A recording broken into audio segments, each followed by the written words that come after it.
Greetings folks. So in this video tutorial, we'll working with a slightly bigger model.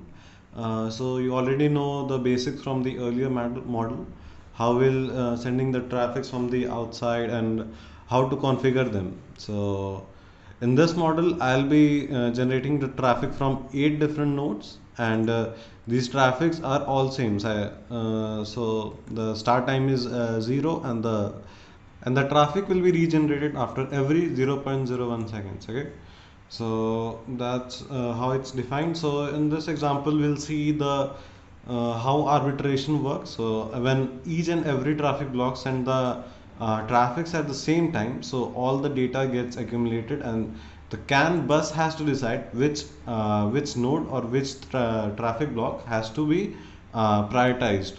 So earlier, as I said, that the prioritization of the packets or the nodes are done on the basis of the address. So here you can see that each ECUs are assigned to an address.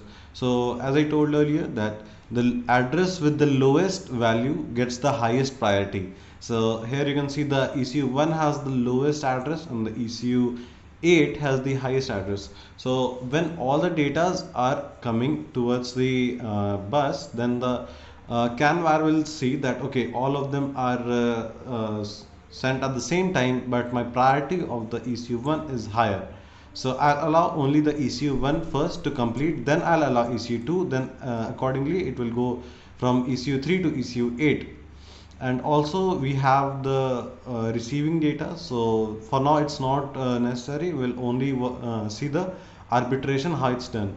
So upon simulating the model, you can have the arbitration. So yeah, so this is the output of the ECU. So when the packet was generated and which packets were allowed.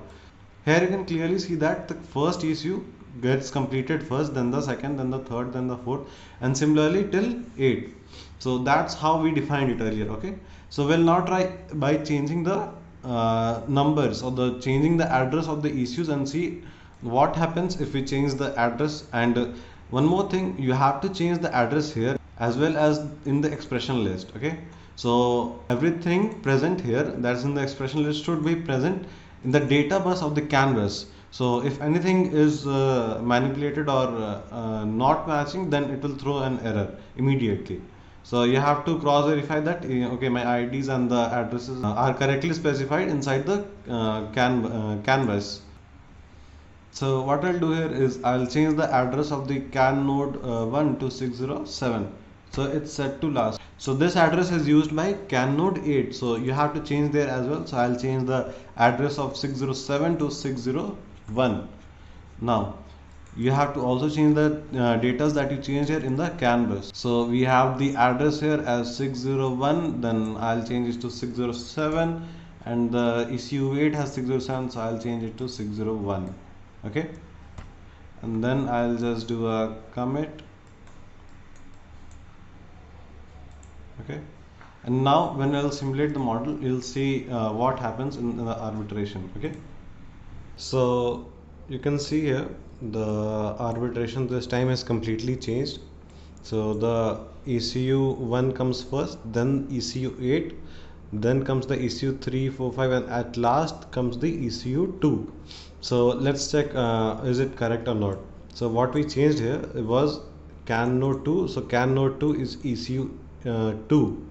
Okay, and the address assigned to the ECU2, that's this one is ECU2. So the address assigned inside the expression list is 607. So this was the last address, the biggest address, so it will get the least priority. So according to this, the ECU2 as you can see in the graph gets the last priority or the last chance to get completed. And the very first one is the CAN1 ECU1. So ECU1 is this one. So you can see ECU1, and the address assigned to is the lowest. So this one will go first, and we also change the address and the CAN node 8. So the ECU assigned is ECU8, and the ECU8 is have an address of 601. So it will go second. So let's see if it goes second. So okay, so yeah, so ECU8 goes second. So that's how priority works in Visual Sim on the CAN bus. And further also, if at any place or any timing the messages gets accumulated, then the priority will be seen and the arbitration will be done accordingly. Okay, so that was on arbitration. So now we'll see what are the different frames that we have on CAN bus. Okay, so the four frames are the data frame, the remote frame, the error frame, and the overload frame. Okay, so the data frame is simply the messages that we were using earlier for broadcasting it on another node. So as node sending a packet is broadcasted to each and every node present on the bus. So those packets are called the data frames, so the data packets. So these messages that we are sending on the bus were the data frames. Then we have the remote frame. Okay, so a remote frame is a broadcasted request, means if a node requesting something over the whole bus. So it's a request by a specific node. Okay, it's usually thrown when there is a request for a retransmission. So for I'll using a different model for the request frame.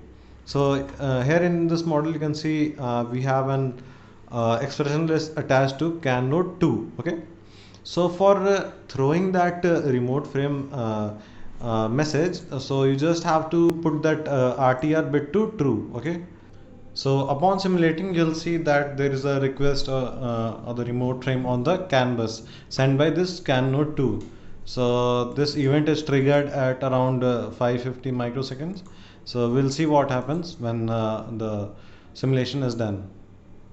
So around 550 microseconds, we'll see we have a remote frame or not. So yeah, right. So at 550 microseconds, you can see here we have the RTR bit that was set to true, and at 581 microseconds, we have the remote transmission request and that was received. Okay, so this is what remote frame does. It sends a request on the data bus. So it will be clear more when you'll see the error frame. So when I'll send an error frame, so what happens in error frame is an error frame is an imitation of a node failure. So if the transmission is not occurring properly, then the error frames are sent by the transmitters. So when the transmitter sends the error frame or the error flag on the bus, then at that point of time that node is not allowed to transmit until and unless a remote frame is sent back. Okay, so the remote frame that we just saw, so when an error frame is sent, then automatically a remote frame will also be sent back. So after that it will again start the retransmission, or else if the remote frames are not received, then the node cannot send the data further. Okay, so I'll be using another model to show how the error frames work. So I'll just go to this one. Okay, so this model is similar to the earlier model. So this is just external traffic, nothing is specified in here, just a traffic, normal traffic. So at the CAN node 2, you can see we have set the packet error Mbps to 0.5.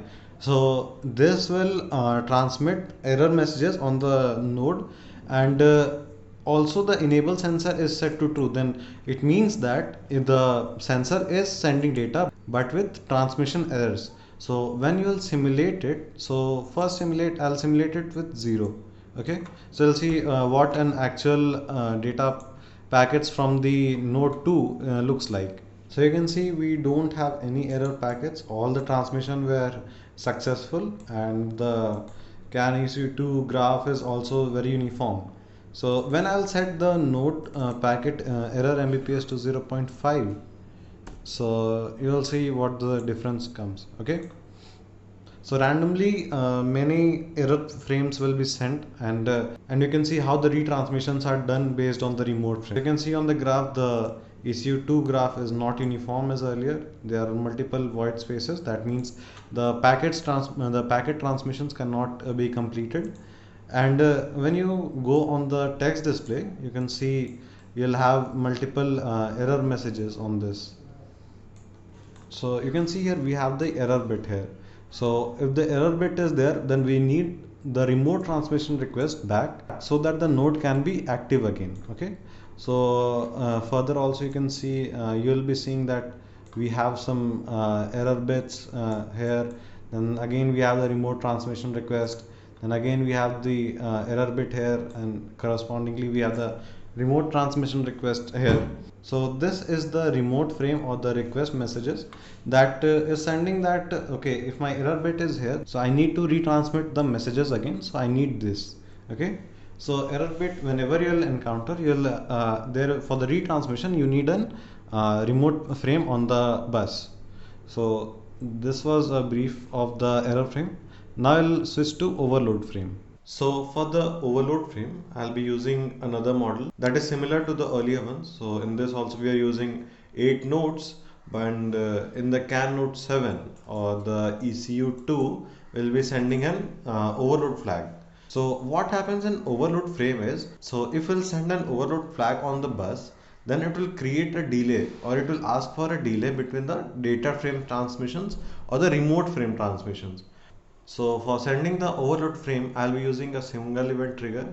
So when the time comes, that's the 20.3 milliseconds, then this device will trigger the expression list to send the overload frame on the bus. So this expression list contains the data, that's the overload flag. So my overload flag is set to true, and the overload multiplier should be set to the overload multiplier. So this parameter is present over here. So my overload multiplier is set to 100. So these two data need to be sent for the overload frame. Okay, and this is the data structure name, and the other fields that are kept same. So when you'll simulate it, you'll see that at 20.3 milliseconds you'll get the overload frame. So yeah, so you can see here you have the overload bit for the 20.3 milliseconds, and that's for the ABS data. So what we are sending here was the ABS data of the car speed. So this is how overload flag works. So you have to just send it on the bus and it will create a delay. Okay, so that was it for the frames, and you can also try some more specifications on it as well. So you can have the permanent node failure. So for that you can use the manual reset or the automatic reset flags. That's the MSCAN-T manual or F for auto. And you can also calculate the power of the model that you built, that so you can define the active power and the standby power and the bus off power. So these powers you can be defined here, and the stats will automatically calculate what's the needed power. And also wherever these models are used, so we do have some more statistics on those. So you can go to the folder where the model is present, and there you'll see automatically a folder will be created with the same name. So this was my folder, and you can see here we have some more stats. So that's the latency stats, we have the throughput stats, and we have the node stats. So this one contains the number of packets that entered and then the exited. So you can see here if the packets are overflowing or not, or you can see the occupancy, the mean, max and min buffer occupancies. So you can try out working with these statistics. So this will help creating the suitable model that you need. And yeah, so that was it for the video. Thank you.